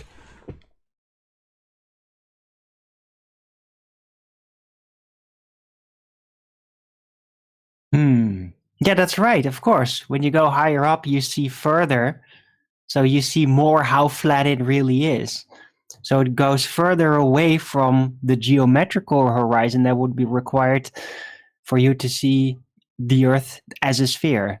So the geometric horizon goes further away. The higher you go, the more density gradient you go through. Exactly. They've got it described as a homogeneous, layered up sandwich of different layers of densities of air. That's how they've got it described. And as you look across it, you're going to see this 7/6R. But as you go higher, those different gradients are going to bend the light according to their own rhetoric more, not less, the higher you go. So it's total nonsense. But like always, when they've got something really weak like this, they will just overtly assert the adverse of their problem that they've now got. We'll go higher. less refraction. What? They just assert it as though it's a defense because they know it's a really weak-ass part. That gets translated into things like, where's your edge? Hold on. You don't have a physical edge for boats to go over anymore, but we've been asked for so many years for our edge. Where's your dome? Hold on. You've got a sky vacuum with nothing containing it. You know, they just assert their weak-ass arguments to us. In this case, you know, it's you go higher, less refraction. What? That's the antithesis of what you claim. They're the first to assert the fallacy. Exactly. Get it in first. This is the question. Sorry. I was just going to say, it's on Yes Minister, when they've got something really troubling that they're trying to get out in a document, the permanent secretary explains to the minister, the minister's saying, well, why don't we bury it on the last page? He's like, oh, no, that's the worst place you could bury it. That's where everyone flicks to. He says, put it on the front page, front cover, if anything, the title. Make it the title. No one pays attention to that. Put the damning bit that you don't want anyone to know about as the title. And that's what they do. They come in like Ed, right? Can I ask you a question, Nathan? Yes, you can, Ed. If Earth and atmosphere are spinning together, that's the end of where I let him speak. You know, that's the title of his gambit. His title is begging the question that Earth spins with everything else. That's his title. Put it on the front page. Conditional you more. And the end of that question is, where is the second reference frame? Which is hilarious because that's their claim. They seem to forget that. No, they don't know their claim. That too. They're telling flat earthers, oh, really? So you're talking about the natural consequences of a ball spinning in space and the air moving and all that? Well, where is this motion then, flat earthers, that you suggest we should have? Where is it then? Yeah, where's the 15 degrees an hour deviation as Earth turns underneath? Right. Isn't it reversing the burden of proof? Where is it? Where's that 15 degrees? Why is SciManDan telling us no drift? It's supposed to be 15 degrees an hour as Earth turns underneath. You're making that up, I bet you. You're misrepresenting him, guaranteed. You want me to put his email up? Okay, I'm misrepresenting him. Says a liar who told us he'd never claimed the body of science proved anything. Why would I have to justify this to you? You're a proven, demonstrable, abject liar. Proven on the last occasion you were here. So you don't think you've said proven scientifically body of science? Yeah, you have. You're an abject liar. Scum of the earth. There's SciManDan on screen for the audience. He says, you and your incorrect, it's not my claim, I don't use reference frames, have been ruined. So where's SciManDan claimed there's no drift? You're a liar! He's on screen. I've got his video on screen. SciManDan claimed there was no drift. He's showing a demonstration of no drift. Yeah, Rumpus, he's literally saying your reference frames have been destroyed. Whose reference frames are those, Rumpus? Ours or yours? I missed the question. Say again. We're dealing with the first bit first. So we're trying to establish if Dan is stupid by your understanding when he's telling us about our reference frames when we don't make a claim using reference frames. That's his claim. And he's talking about me and my reference frames when I don't utilise them. You understand that it's part of your globe claim. 15 haven't finished. You said you didn't understand and now you're talking through it. Fundy mute, coward, scared of me, scared, coward, Fundy mute me, scared, coward. So Dan is saying no drift, and he's showing no drift. Where did he say that? Where? I've just put it up on a tweet. He doesn't have to say it's implied by his example, you dumbass. You've typed that in the chat. Where can you lie again? Where have you typed that in the chat? I haven't. I've shown a video of him tweeting me with a video telling me reference frames destroyed and showing no drift. Third time I've told you that.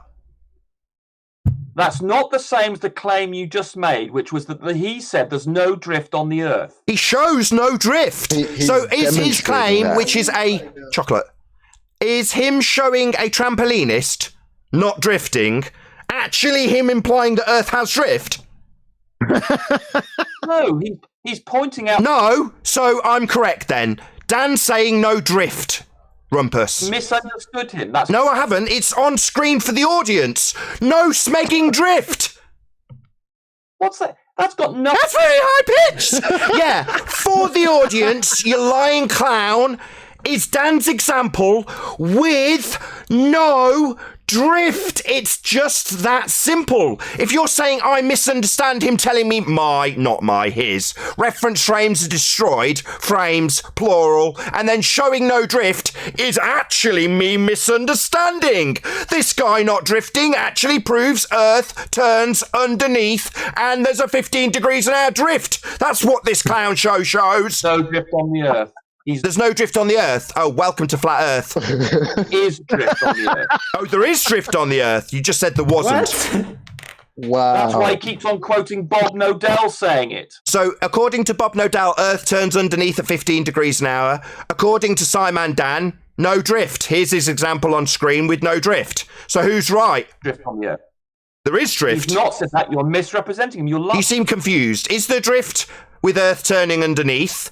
Or isn't there drift because Earth doesn't turn underneath? Which is it? Unconsciously misrepresenting him. He just keeps saying that. It's on screen for the audience to actually watch while you tell my audience that I'm misrepresenting something that is visually bloody obvious and presented to them as you say it. Wrong. Not misrepresenting him. It's on screen. No drift according to SciManDan. Where on screen? Yeah, eat that mic, bitch. Eat that mic. Are you scared of me humiliating SciManDan so much so that you need to white knight for him and eat your mic? Drift. He's not talking about linear drift there.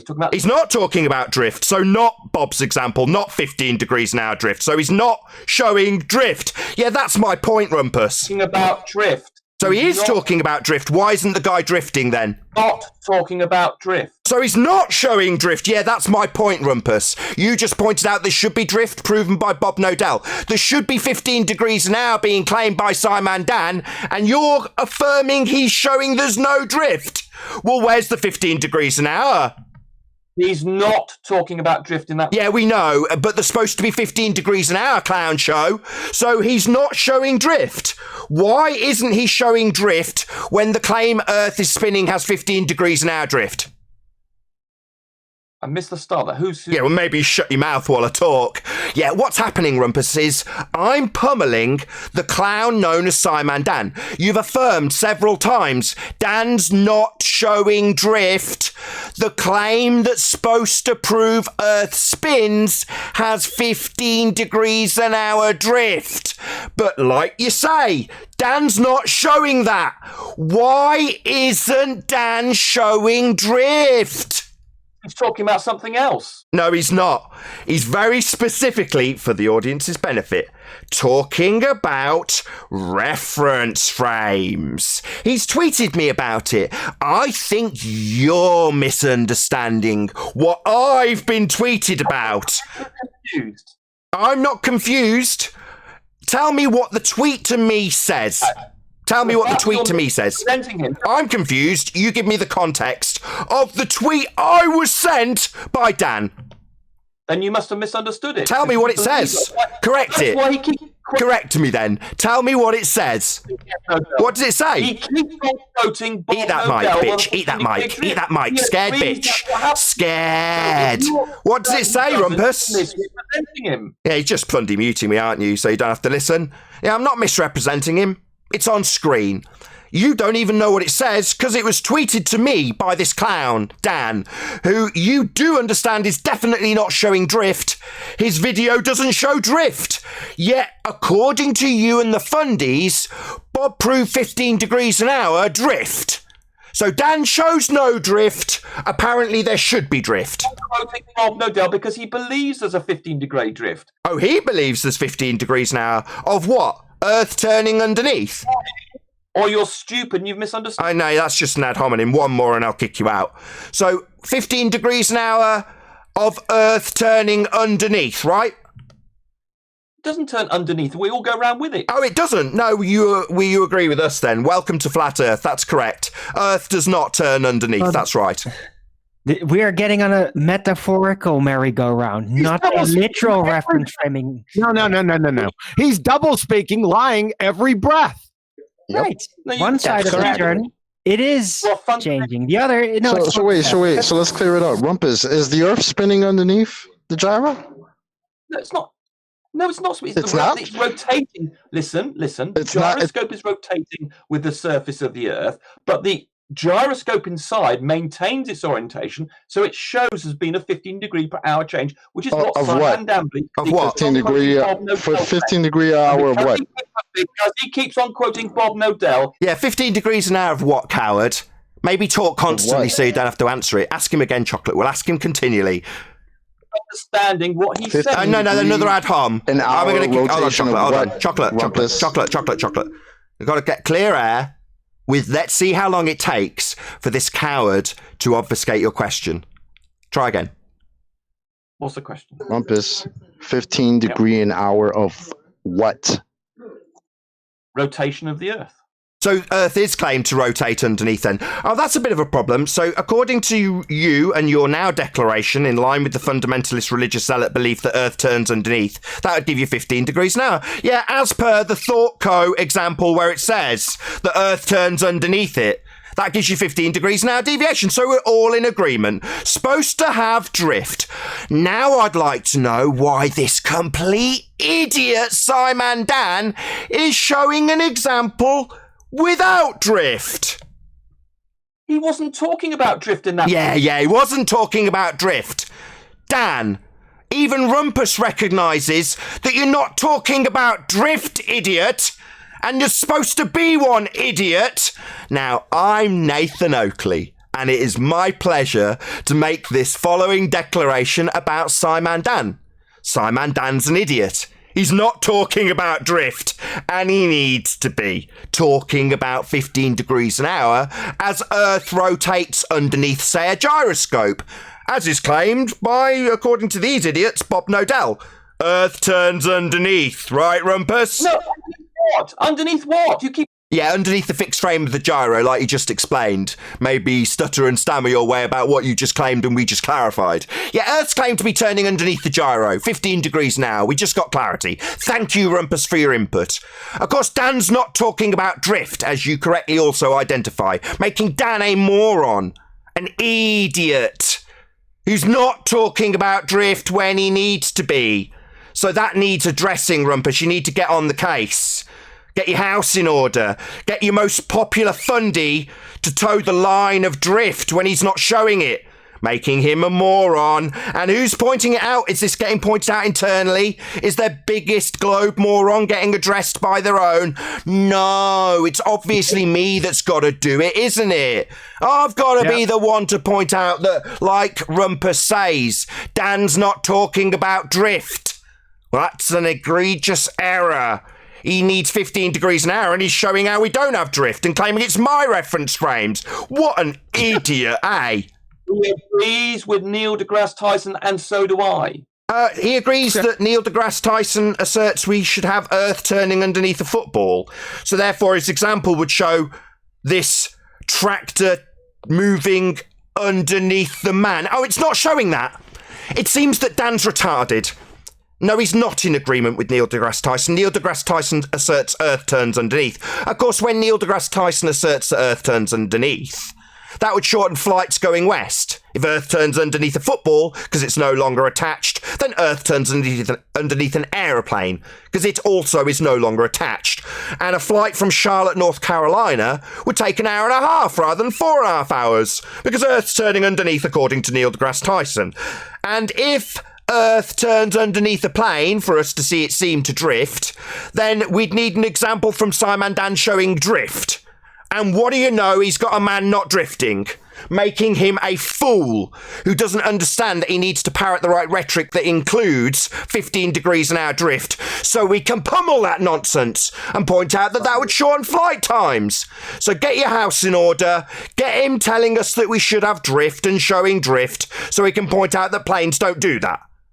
We all agree the flight times wouldn't change. Wouldn't change if Earth turned underneath? Yeah, they would. If I was observing a plane seem to drift at 15 degrees an hour, it would only seem to drift at 15 degrees an hour if Earth turned underneath, and that would shorten the flight times. No, Earth is not turning underneath. Earth is not turning. Yeah, we know. Welcome to Flat Earth, second time in a show.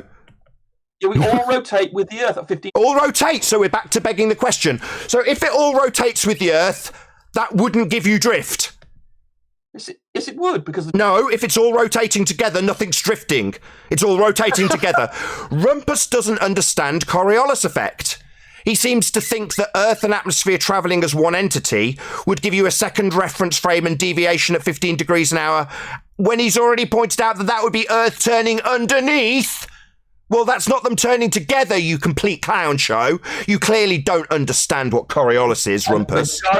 Body After 5 years, you don't understand Coriolis effect. 5 years! You don't know it. The gyroscope maintains... Oh, don't talk about the gyro. He knows it's bullshit. That's what he knows. You That's why he can't defend it. Yeah, you're a liar. Or you're a moron. Probably You all also... the above. Let's get back to your Why original is he even claim. on? We proved him a liar last week. I was just about to come back to that, Neil. You claimed that science proved radius. Using a colloquial form of word proof. Sorry, Rumpus, science. when I asked Science you that isn't. question, Science isn't a colloquial term. Science is a method. No, science is a lot more than just a method. You claim the body of science proved radius. Now I want the independent and dependent variable for that shit you claimed. Or I want a concession that you're simply wrong and don't know what science is. Not the logical proof. There's a difference between those two. You said scientific. Body of science isn't logic. You said science, my friend. We've got you on tape. We've also got you denying it, fundy liar. Well, there are two words, that proof means two things. No. Body of science proves is what you stated. Science is the word I take issue with. You don't have any. When we pointed that out, you said, quote, I don't think I said proved.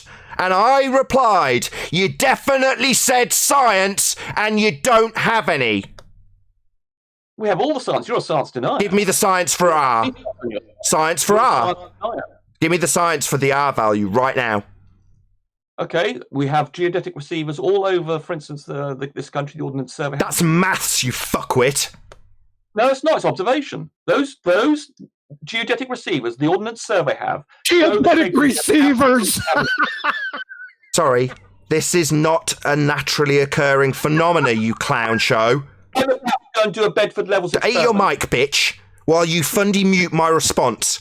Science is the study of natural phenomena. Live. You will see the drop on... Eat your mic for me, bitch, while you ignore me continually. Not a phenomena, not natural.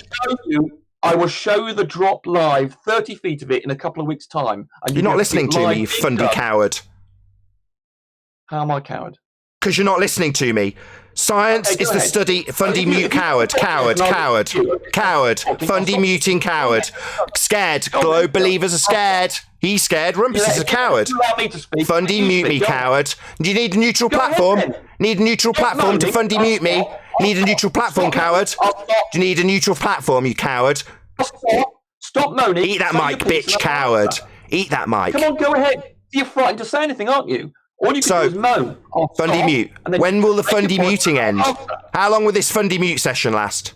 Go ahead. Eat that mic, bitch. Eat that mic. Distort for my audience, you fundy coward. Still yet to ask my question. Ask your question and I'll answer it. No worries. Science is the study of natural phenomena. These geodesics aren't natural phenomena.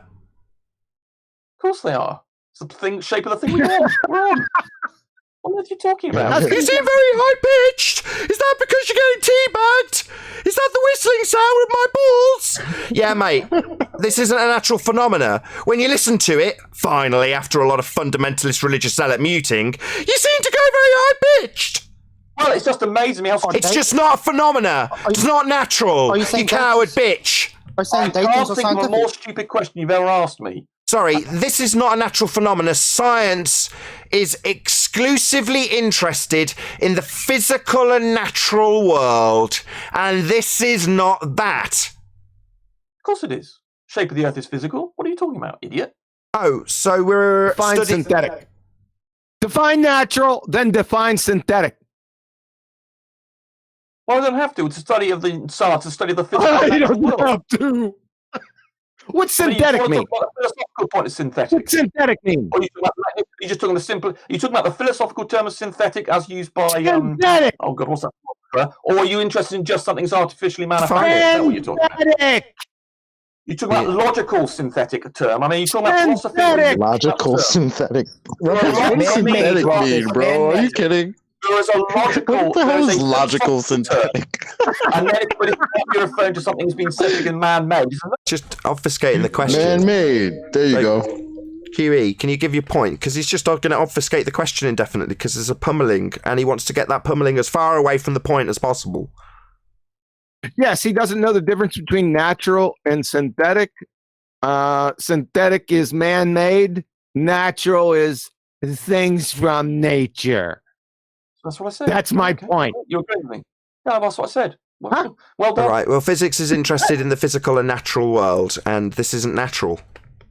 What isn't natural? He say this geodetic survey, you stupid twat. The thing you're claiming, you retard. Have you got a poor memory? Can you not remember the thing you've claimed? Have you done so much fundy muting that you've forgotten your claim? This isn't science. You said the body of science proved R. I pointed out that you're a liar. And number one, you don't have any science. And when that was pointed out last week, you said you didn't think you said proved. I pointed out you definitely said science. Then I asked you again now for your science for R. And you're telling us about geodetic surveying, which is not a natural phenomena, you complete idiot. The shape of the earth is not natural. No, it's not a phenomena. Are you deaf? Can I ask he's back to the high-pitched voice. So if it's a penny dropped, the flat earther's pummeling's finally sinking in. Not a phenomena, fundy muter. Can I ask him a question? Yeah, go ahead. Rumpus, you know what a datum is? Perfectly reasonable. We can measure it, and that's part of science called geodetics. It's not science. Science deals with phenomena. This isn't a phenomena. This isn't something happening. You just whistle past it after going very high-pitched. Yes, it does. What's happening? Rumpus, do you know? Yeah. What's the phenomena? Phenomena don't have to be time-dependent. What's the phenomena? We can regard the shape of things as being... The shape isn't a phenomena. Yes, it is. Oh, really? You think square is something happening?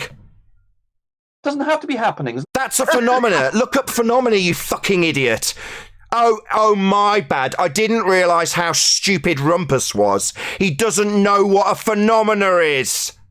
I don't know what it is. No. No, we know you don't know what it is. You're an idiot. And based on that, I'm going to kick you out. If you've just defended that you don't need phenomena for the last 10 minutes, and you don't even know what one is. Can you work out the Can science do that? Don't tell me what science is, you're stupid, and now you're ejected from the conversation. He doesn't even know what a phenomena is. He thinks a square, a concrete noun, is a phenomena, something occurring. But at base level, he's just stupid. It's a square is happening. He gets dumber by the minute. I still want to know, does he know what a datum is? No, he ignored that. I've ignored that sidetrack, but feel free to make your point anyway. Just make an actual point, Flatsoid, rather than challenging him. I just want to know, because he says datums are scientific. I wanted to ask him, does he know what a datum is? Is that a logical datum or a philosophical datum? Scientific datum. It's a synthetic datum. Logical synthetic datum. That's the one. It's a synthetic datum. Logically synthetic. Logically, it's synthetic, but practically, it's scientific. What a double-speaking moron. All these baltards are double-speaking retards, getting exposed daily. I love it. And with that, I'm going to say a huge, massive, enormous thank you to both Discord and G+ panels for making today's after show possible. Of course, a massive thank you to all of you in either Nathan Oakley 1980 or Nathan Oakley Premiering streams for hopefully smashing the super chat, liking, commenting, sharing, subscribing, and all that good stuff. Be sure to check out nathanoakley.com and the Flat Earth Debate Forum to keep up to date with the community debate. I've been Nathan Oakley, and I'll see you all in the next video.